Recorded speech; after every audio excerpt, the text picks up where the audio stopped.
We're live on YouTube again. What's up, guys? On YouTube, we're also been here on Instagram. So if you haven't already, subscribe to us on YouTube. If you're on Instagram, go on over to YouTube and subscribe to us, because I put I put different things on YouTube that I don't put on Instagram. And also too, you get a little bit cooler of a live because we can use a better camera, right? Obviously.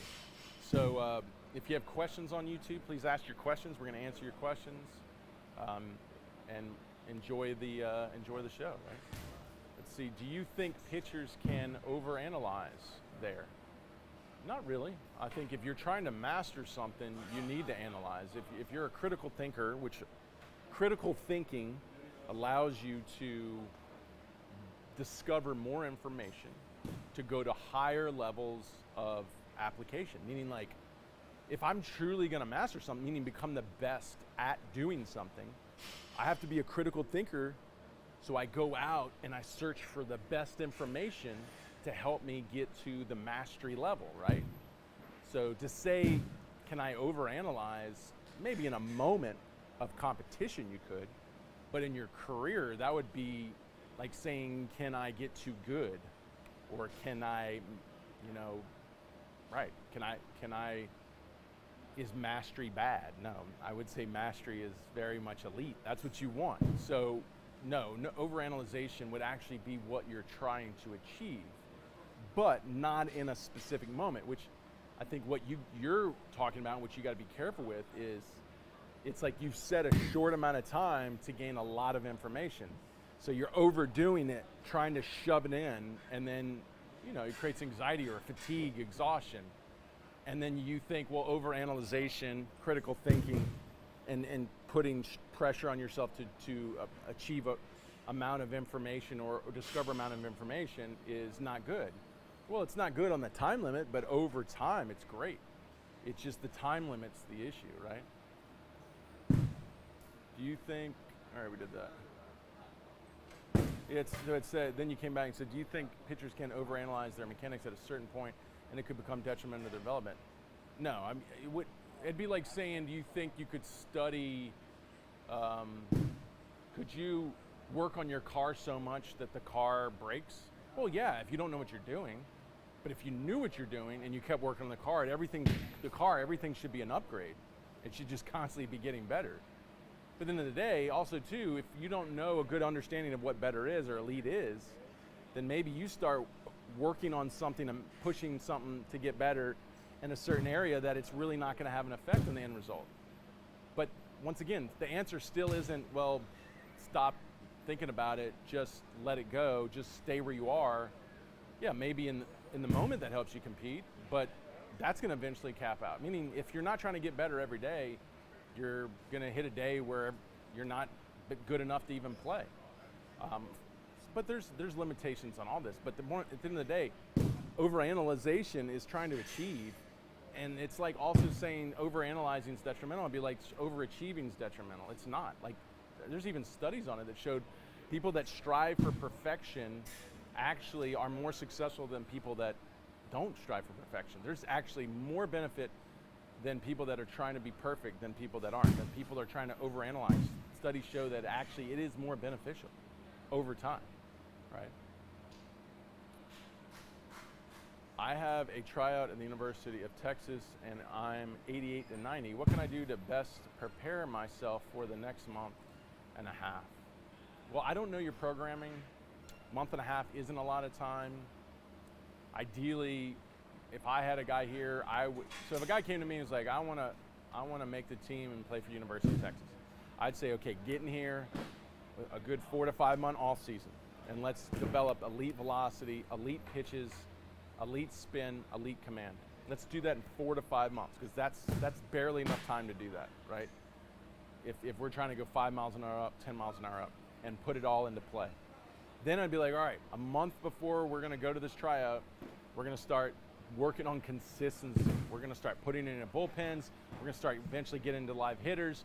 We're going to start getting into some stressful situations, so now you're prepared for there. So a month and a half, unfortunately, is not enough time to really do that. So I would say take what you have, get it more consistent, compete with it, prepare it, and go out there. But if you have a chance to do this again, right? Like if you're trying to probably get to 95 for this tryout, you're gonna need to take a good 4 to 5 months to do this, because a month and a half is not nearly enough time. It really takes about 8 weeks to see something change. A good 8 weeks, you should see a significant amount of change. 2 weeks, you might see it happening, but 8 weeks, you actually you've established a significant amount of change. That's just right there is 2 months. So a month and a half to then make a change and then get it comfortable in your delivery so you can compete with it. You know, you're looking at multiples of those, 2 or 3 8-week cycles to do that. Let's see, we got some questions here with YouTube. It says, greetings from, looks like the Caribbean. Is that Curacao? No. What's up, man? Let's see, if icing your arm is good for inflammation, is also bad for recovery, and what best for soreness? So icing, you know, gets there's a lot of like controversy around icing. So basically, it's best to understand it this way. Pain is good because it's signaling your body to heal. I'm not saying the injury is good, but the response to the injury being pain is actually good. Can we throw that up there for them or no? No, don't do that. Why? It's gonna crack. Oh, okay, all right. So pain, maybe I'll throw this one up there. It should work. So pain is good. It's signaling to the body. Let me see if I can do this while going live. Yeah, I can. So pain's a good thing. So the thing is ice can shut off the pain signaling. So that's where it can be bad. And then ice can restrict the blood flow. In the moment, maybe it could be bad, but typically when you take the ice off, it then flushes blood, and then that's where it's good. So here's the thing: if it's a severe injury, I'd want the pain signaling there. I want the pain to be there. So I'd say leave the ice off for a while. If it's just typical inflammation, and you know you got a little pain, little discomfort, and your body's already heating it up, you feel it heating up, that's where ice can help, because you start pumping the joint. So you start pumping the injury. And that's what the heart does to the body. It gets blood to the body, right? Well, you start helping the heart. It's like the heart's here, well, the injury's over here. So I'm gonna go to that area and pump that area and help the heart. And that's where ice compression can do that. You put the ice on for 10, 15 minutes, you take it off, big flush of blood. Put the ice back on 10, 15 minutes, take it off, big flush of blood, and you're actually pumping. Or you can put wraps on it, compress it for 2-3 minutes, and then take it off and let the blood flush in. That pumping gets the blood to the injury, where the pain signaling hopefully is still going on, telling it to heal. The stem cells are getting involved in healing the joint, and then the lymphatic system is pulling the waste out, and you're keeping that process going. But so in essence, the icing can help if that's how you're using it.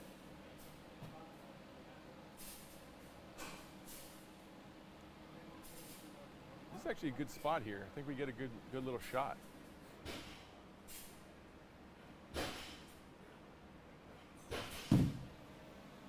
All right, we got another one. It says 7-10 knuckle for strike, but son doesn't throw it. Insist on curve, but it not reliable. Simulation, yeah, dad, call pitches. Game, no knuckle. Knuckleball's hard to throw, man. Like in games, it's hard to throw because if it's bad, it's really bad. Like it's literally like you're underhanding the ball. So that's why you'll see guys typically who throw knuckles really well, they actually throw them hard. I think Aria Dickey threw his like mid-80s. Insane, right? So it's kind of like throwing sidearm. Yeah, throwing sidearm, you get more movement, but you also throw slower down there. So if you already threw slow and now you're throwing really slow, you're just throwing, you know, moonshots, like you're launching free throws to the dugout or to the catcher. That's not a good pitch. So it's like that's the one thing with knuckleball is like if it's not a good pitch, it might be good every now and then, but if it's not a good pitch all the time, it could be a really bad pitch. And then the problem is you're not consistent, like meaning the consistency when the consistency isn't there, it's not a reliable pitch, and then you don't feel confident with it. But if you're a guy who threw it hard, you could probably always make it work. So at the end of the day, it's a velocity thing. I would be focused on more improving my velocity, because that's what helps us build such better pitches is when we get more velocity. That's why this is top velocity, because if we build better velocity, we can get such better pitches, we can get such better opportunities. I mean, that velocity just has such power to improve everything, improve spin, improve strikeouts per inning, improve deception. Now your off speeds are more deceiving because it's bigger changes. Like, there's just so many things to what you can do as a pitcher when you improve your velocity. That's why more opportunities come with it. I'm a coach and I want my players to be a part of Top Velocity. I'm located in Michigan. What can I do? Hey, I would say go right now, topvelocity.net/center and fill it out, topvelocity.net/center, and just fill out the questionnaire and say what you're looking for. We'll reach out to you. I think it's center or centers, probably either one. Fill that out. Center. Fill that out, and we'll reach out to you and help you go through that. We work with several organizations that just with teams, right? Helping teams apply the top velocity training. We can do that for you. Hey, Brent, I throw 105 miles per hour after doing your program. That would be awesome. We would love to see that. I'd post it. I think I'd post 105. I think I should. I should post 105. Maybe I wouldn't. I don't know. A few innings of throwing my bicep gets a pain. Any idea what can it be from? Bicep. So bicep is a big decelerator of the arm because of the forearm. So when the forearm the arm inside rotates and pronates, the biceps helps decelerate it, right? So it pulls back. But then if you're a guy who's a big rotational guy and you're having to fight rotation by going more inside 90, your arm's being pulled away from your body as you rotate. Your biceps are having to hold on to that and support that. So then you start going into bicep fatigue. So that's probably what you're experiencing, bicep fatigue. Now my bicep can't slow the arm down. Now the forces are more aggressive on the bicep. Now the forces are getting into the joint. Maybe you're feeling the pain in the body, but you're also feeling it into the joint. That's just all you're wearing the bicep down. So yeah, you got to get the bicep stronger, but you also got to work on the mechanics that's causing you to overwork the bicep. Maybe late arm into rotation because you're forcing your arm. Too much rotation in the trunk. So your arm's having to overwork, the biceps having to overwork to help with the poor mechanics. Let's see what else we got. Oh, somebody's getting on here today. Let's go check this out.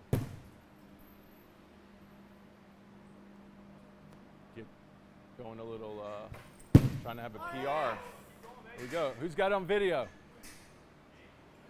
By videoing? Somebody throw up a video. I want to capture it for them. All right, little PR going on right here. It's Cade. Been here for, I think, a little under a month. There you go. You've been working out of a slide step. So this is fun when guys feel good and they've been doing the drills and training. They make improvements. They want to get on the mound and they want to see what they're doing. There you go, sitting 86. Hey, where were you in camp? 82. Okay, it's 82 in camp, sitting 86. Pretty good. Help him out, Joey. Give him some Joey magic. Oh, you want to try?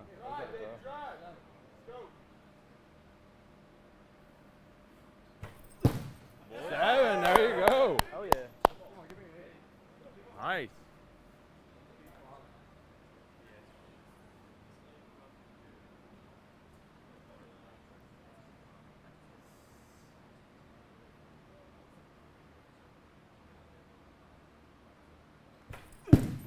Six. Hey, what's your PR? What's the highest you've been? Highest I've been 87. All right, so how's your eyes? All right, so if he hits highest he's been, I guess that was in game, right? In game? I think that was 87 in game, was his highest ever. So if he hits an 88, he's already moving up. And also too, he's on a turf mound in sneakers. It's pretty good. Let's go.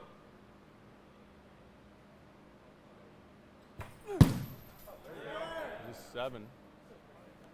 Hey, maybe even, do you have any more of a leg lift to try to get a little bit more momentum down the mound? See if that helps.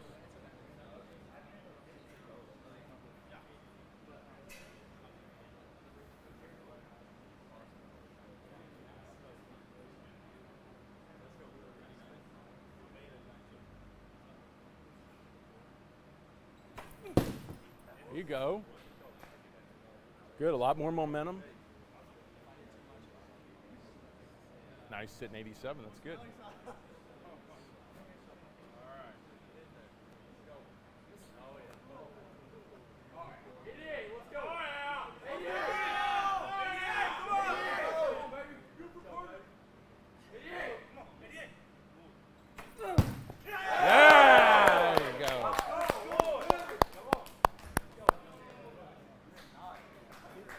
Hey, look. Hey, things you could add is a little more, just a little bit more counter rotation.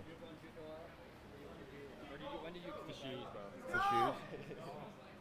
Are those your? Oh, it's your shoes. It's the shoes.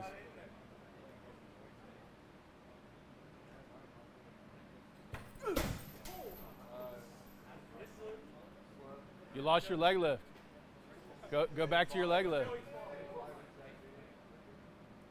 I think that's the challenge when guys hit their goal, they kind of settle. So you got to make your goal higher, right? Let's go 90. Come on. Let's go, baby. Let's go.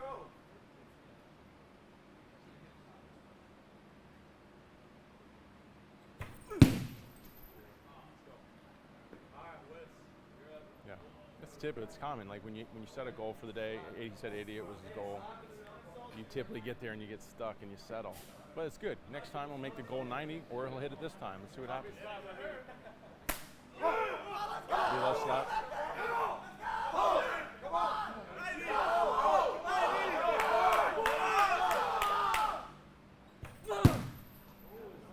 Seven. All right, one more. You're good. Here you go. Last one. Last one. Hey, good leg lift. Let your momentum build. Let your momentum build.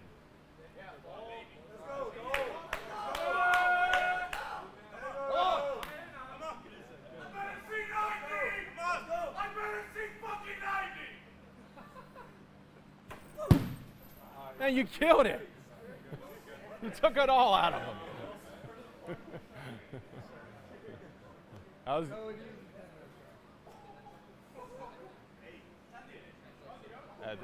A little abuse there with the velo slap. That was awesome. Jeez, Weston. That's abuse, Weston. Caden. All right, be close to my mic. So you came in like low 80s, but you've been up to 87. So that was an 88, 1 mile an hour up. What felt different? I'm using a lot less of my leg, or a lot less of my arm here lately. Like throwing that 88 just now, like I didn't feel it any in my arm. I felt the drive in my legs a lot more, and I feel like I can throw a lot harder now just because my arm is just going with. You're not really worried about your arm now. Now No. it's just about what your legs can do, Yes, right? sir. Right. Good. What do you think breaks you over 90? Probably weight right now. Yeah, that would help. Yeah. Just gaining weight. How are your lifts? My lifts are pretty good. I'm gaining a lot. Like What's your power clean at? like power clean, I think like 185 right now. Yeah. What's your body weight? If you got, I'll say 225. If you clean 225, I guarantee you hit 90. Yes, sir. Easily hit 90. Yes, sir.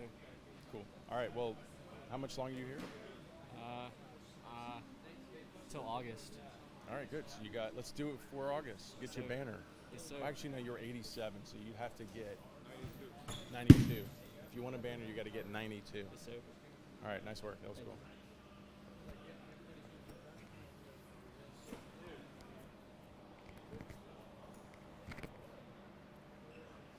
All right. Any other questions? Let's see. Remember, you have the question section. Check it out. Oh yeah. Hello from the Dominican Republic. Yeah, we don't like the Dominican Republic here, do we? What are you talking about? Just kidding. My cameraman would slap me. Yeah, awesome, man. We love the guys from the island. I just call it the island. You look at that question. Has everyone succeeded your program? Show them the. Has show everyone them the extended program? testimonials. Yeah. A lot. Those are like guys that added 5 miles per hour from their PR and broke 90. We got them over here too. And yeah, we've had a lot. I wouldn't say everyone, but we've had a lot. The one, here's the thing, and this is going to be common in all programs, is the majority of guys in the programs actually quit. And that's common in every program. It doesn't matter what you're in, and you don't have to be in baseball. But every program that's helping you achieve excellence, high majority quit the program, right? So that's the thing here. If you look at the guys who didn't quit, high majority accomplished their goals, right? Let's see a YouTube question. It says, is there a simple throwing warm-up for a pickup baseball group with wide talent differences? Is there a simple throwing warm-up for a pickup baseball? Okay. I'm trying to understand this question. Is there it sounds like a general warm-up for all levels. Dynamic warm-ups, just look up dynamic warm-ups. They're obviously in the TopVelocity programs. What else we got? Another general warm-up would be just learning like the king of the hill. I think the king of the hill is a great tool. Throw that out. Everybody try to pop it while they separate. While they turn their shoulders closed, can they pop the plate? Dude, if I'm gonna go simple, general, dynamic warm-up, right into the king of the hill. And that should get you started. And then if you want more from there, there's a lot more we can do. Let's see, it says, hello. Hello? Hola?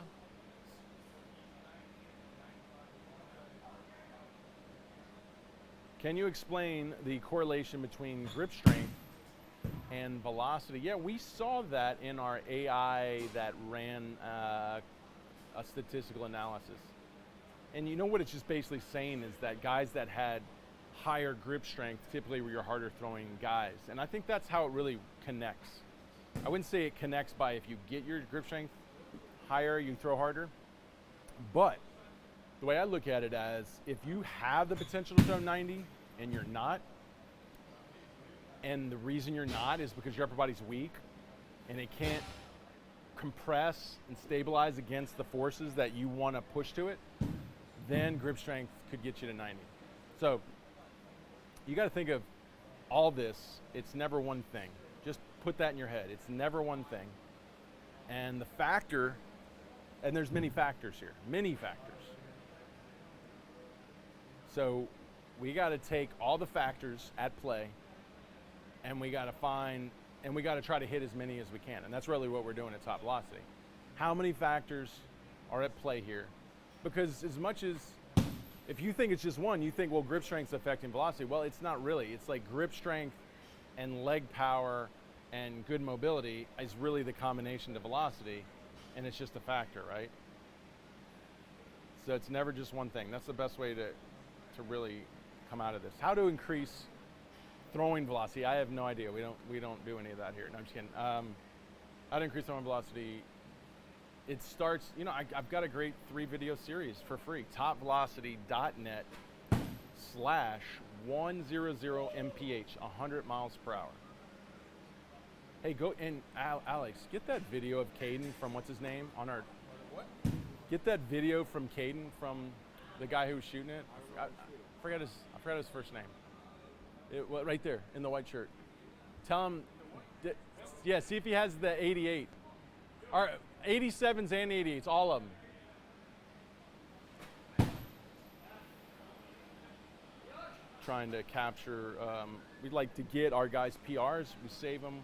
We document them. We show you. We show them their progress. So TopVelocity.net/100 100 miles per hour, 100 mph, guys. I give you 3 free videos on the basic foundations of the mechanics of throwing 100 miles an hour. So 3 free videos. You're gonna learn about the load position with the force vector. You're gonna learn about triple extension and hip to shoulder separation. So go check those videos out. They're legit. You'll like them. My question is in the question box. God, y'all reminded me. I totally forgot about the question box. Here we go. Going into the Instagram question box that I just learned last time exists. So if you're on Instagram and you want to throw some questions, you can also throw them in the question box. It's just kind of weird. We have comments and questions, whatever. Do you guys hit all of the exercises from the AI list? Yes, we are developing all that. You got it good. You got just one or all of them? It'd be cool to get the 87 so I can show him. I'll go. So I can show all the 87s too. What's the most crazy progress you've seen? Yeah, I've seen guys in one day add, one day add like 10 miles an hour, like in one day. That was crazy. Yeah, it was like one time. I've seen in a week 10, 15. But actually, I always say those, I don't like to see that because the guys get the wrong impression. They get the impression that this is easy. And then they wind up failing after that. Most of those guys have real setbacks after that. Can you explain some reasons for elbow pain? So many forces hitting the elbow pitching, right? If we're hard extenders, then we're slamming the olecranon into the epicondyle. That slamming of it can actually irritate the bone, cause bone spurts, cause fractures in the elbow. If we're in the valgus load position too long or too aggressive, and the flexor mass fails, we can strain the UCL, and you'll just feel like a little pressure in there. Or you can tear the UCL completely, where you lose control of the ball. You feel pain. Some cases you don't feel pain, and you lose a lot of your velocity because your arm doesn't lay back, because your arm doesn't want to put the forces on it that just ripped the ligament. The other things would be high tricep pain, but that's not really an elbow, and that's, once again, that's from those extension forces in a fatigued upper tricep. Bicep pain, we were talking about that earlier. All that forced instrumentation, all that fly out, resisting, trying to fight inside 90 against all that fly out, that creates elbow or bicep fatigue that then can work its way into the elbow. If you're also late pronating pitches like curveballs or sidearm curveballs like sliders, if those are late pronated pitches, so you're in the ulnar deviated movement longer, that can then strain you can get the tightening of the forearm right on the inside medial part of the elbow. All things that go to elbow pain.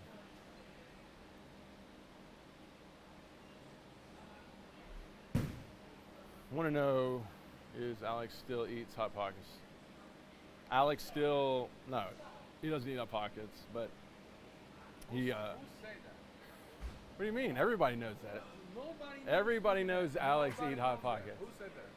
What are you talking about? Everybody, they ask that all the More time. than you or something? What? Who said that? Dude, everyone talks about, No, don't you know nobody's that? All right. Don't you know that he always eats Hot I Pockets? can turn off I the can see router it. right now. You can see.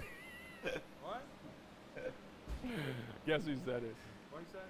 Guess who said Guess it? who said it's gotta be an Stephen Lacey. Yeah, I knew it. Where's the motherfucker? Now, I'm not gonna do shit for you.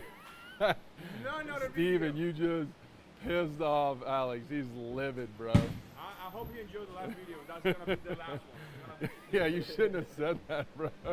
Not gonna do shit for you. Oh my God. This episode is actually brought to you by Hot Oh Pockets. my God, you can start it? Can you cue in the Hot No, Pockets no, sound? no, do shit. All right, sorry. I'm gonna do shit. Long toss before starting pitching. Yeah, I'm not a big long toss guy. Like anything, considerably out there. we do these power throws from the ground where you have to drive up, and it really doesn't allow you to like get high trajectories, which studies show changes your mechanics. So, you know, you can go past, obviously 60 feet. I wouldn't go past like second base. You know, I would stay somewhere between there, within a range. Just work on your mechanics. Steven said, sorry, Alex, I'll make it up to you with the free box. No, okay. Cool. He said, I'm gonna cool. put a hot pocket in every ball he throw in the video. It's gonna be a hot pocket box every time.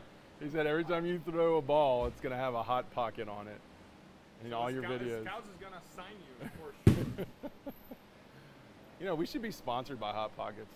I don't know if I'd eat them though. I can't. Who's the best hitter? Who can hit the fastball?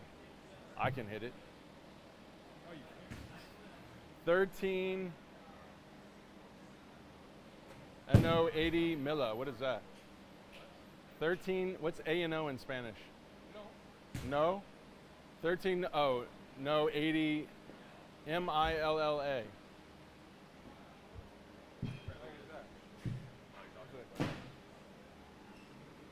It says 13 years on 80 miles per hour. Well, it's impressive. What you got? I think we got questions on YouTube too. Oh, here's another question. What you got? It's getting better though. I was upper 80s again, barely trying. You're still With my front transferring leg. their front legs so early. Still, I thought I was trying to focus on that. Yeah, I mean, your hip's getting through better, but it's because everything's opening early. I mean, you're just at landing, you're open pretty quick. You want to be at landing and still feel like you're still in the same position at a leg lift. Where your trunk is, you feel like you're still in that same position. You can see you make a quick effort to switch or shift open as you go into landing. I want you to go in landing and still be back here. All right, I can understand how the broad jump could show a higher relation to velocity because so much power comes from your legs. Why is grip strength so high on that list? What is the reason? I think I already answered that. I pretty much said, I think it's just relating to the guys that throw hard. They typically have more grip strength because they need to protect their arms from those forces. So it's not saying that you improve grip strength, you throw harder. It can happen, but like once again, it's not one thing. And also too, broad jump had such a bigger influence on velocity than grip strength did. Grip strength wasn't that big of an influence because it's probably linked to other things, and in combination, they're a bigger influence. All right, let's see. YouTube says, that's it. No more questions on YouTube. All right, I think we're getting to the end here. Oh, one more. Here we go. Oh, somebody sent a request to go live. I'm always afraid to let somebody in on live. They could be mooning the video or something, you know. Should the thumb be tucked under straight on a fastball or more sideways? I don't think it really matters. I think what matters is how you're pronating to release. The thumb can create comfort for you. You know, maybe maybe you feel like it creates drag, but I'm telling you, it's more how hard you're pushing forces and how well you're pronating is really what's influencing most of your spin. What? All right, guys. Well, appreciate it. We got camp tomorrow. Come on down, TopVelocity.org. Subscribe. We'll try to do a live feed next week. I got some cool things to post. Follow us, subscribe. We'll see y'all next time. Still don't know where to train this summer?